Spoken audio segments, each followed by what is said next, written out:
10واں باب اور اس کی 39ویں آیت. عبرانیوں 10واں باب. اگر کوئی بھائی یا بہن مائک لے کے بلند آواز سے پڑھے تو ذرا زیادہ اچھا ہوگا, اور سلولی سوری 29 آیت ہے, 29 جلدی سے بھائی جبار. عبرانیوں 10 باب ورس 29, آخری آیتیں ہیں, آخری باتیں ہیں. خاص نجات کو سمجھے, اس کی قدر کو سمجھے. عبرانیوں 10 باب اور اس کی 29 آیت.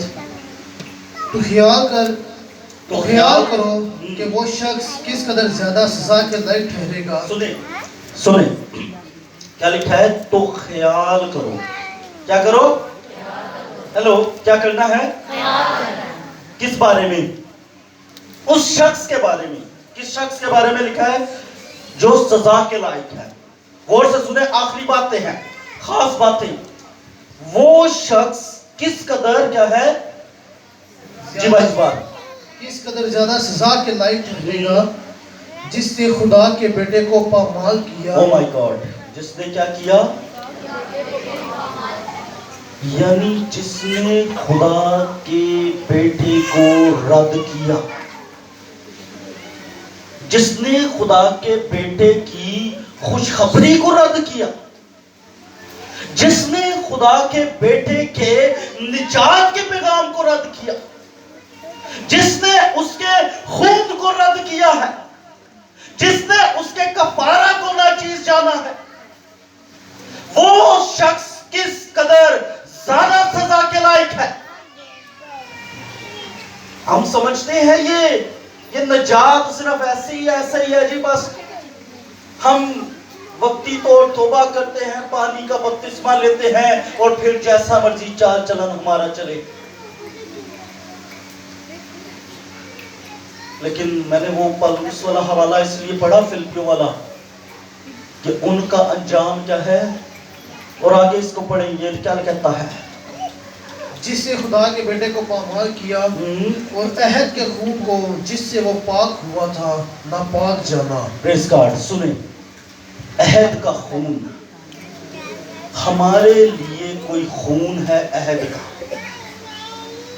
اور میں نے یہ کہا کہ ہم نے اس کی قیمت ادا نہیں کی تھی, بلکہ ہمارے لیے وہ بہا دیا گیا.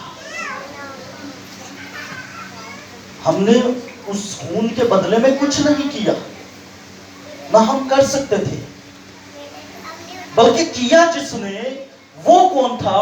وہ ہمارا خداوند یسوع ہے. اور میں یہ کہتا ہوں کہ پرانے عہد کے اندر یہ تھا کہ وہ دو طرفہ عہد تھا, کہ اگر ہم کچھ خدا کے حکموں کو مانیں گے تو خدا ہماری روٹی پانی پر برکت دے گا, ہمارے گھر میں برکت دے گا, باقی چیزوں پر برکت دے گا. یہ خدا کا حکم ہے پرانے عہد کا. لیکن نئے عہد کے اندر میں یہ کہتا ہوں کہ یہ سمجھے کہ آپ کا کوئی عزیز ہے, رشتہ دار ہے, جو شاید اسلام آباد کے اندر بڑی کوٹھی میں رہتا ہے, اور وہاں اس کے پاس گاڑیاں ہیں, بینک بیلنس ہے, سب کچھ ہے, لیکن اس کے پاس ایک چیز نہیں ہے, اور وہ اولاد نہیں ہے. اب ایک روز آپ کے گھر میں دروازہ نوک ہوتا ہے, اور دروازہ نوک ہوتے ہی آپ جب دروازہ کھولتے ہیں تو ایک آدمی آپ کے سامنے کھڑا ہے.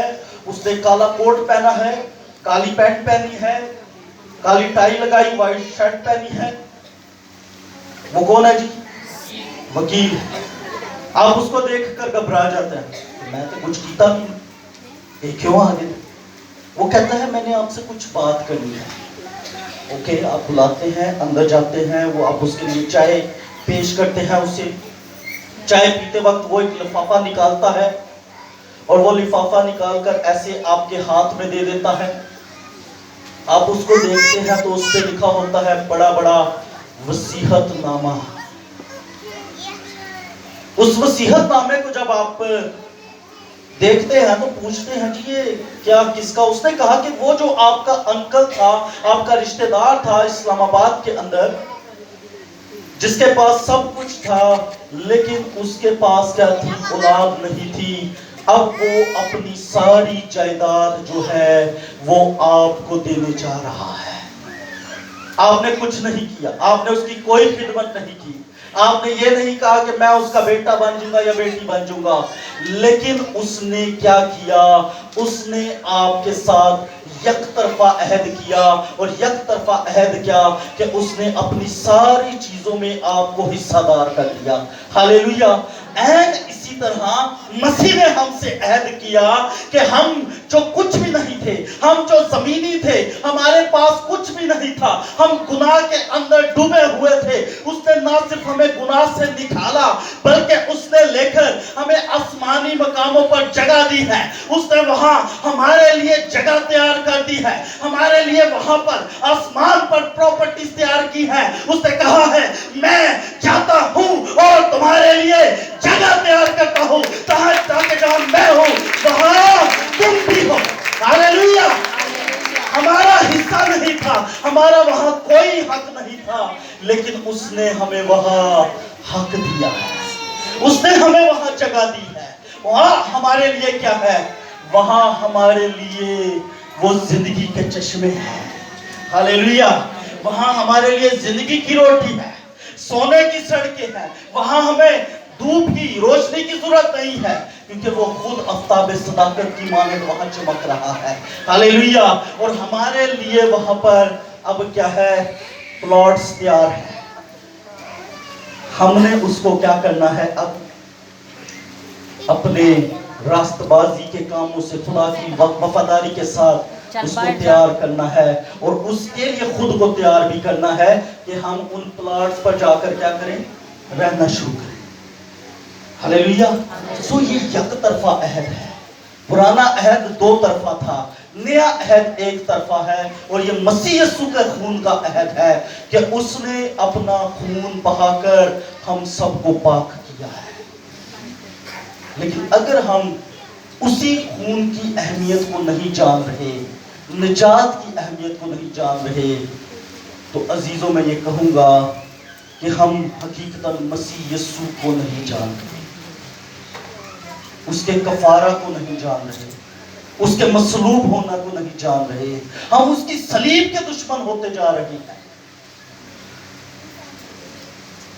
لیکن اگر ہم چاہتے ہیں کہ ہم آسمان پر اچھی چیزوں کے وارث ہو جائیں، آسمانی چیزوں کی میراث ہمیں مل جائے، تو ہمیں پھر کیا کرنا ہے؟ کیا کرنا ہے؟ کیا کرنا ہے جی؟ ہاں جی؟ تابعداری کرنی ہے، اور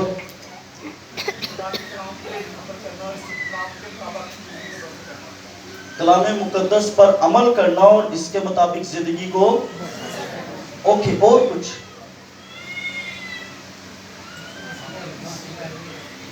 ہاں جی؟ کلام کی منادی کرنی ہے، اور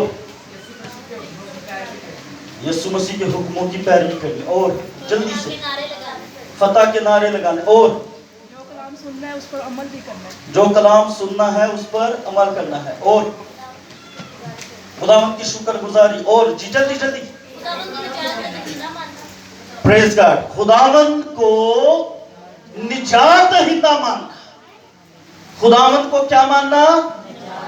کہ وہ خدا کا بیٹا ہے، اس کا کفارہ میرے لیے ہے، اور میں نے اپنی زندگی اس کے لیے دے دی ہے۔ آمین آمین۔ سو آئیں اپنے قدموں پر کھڑے ہوں گے ایک لمحہ کے لیے، اور شکر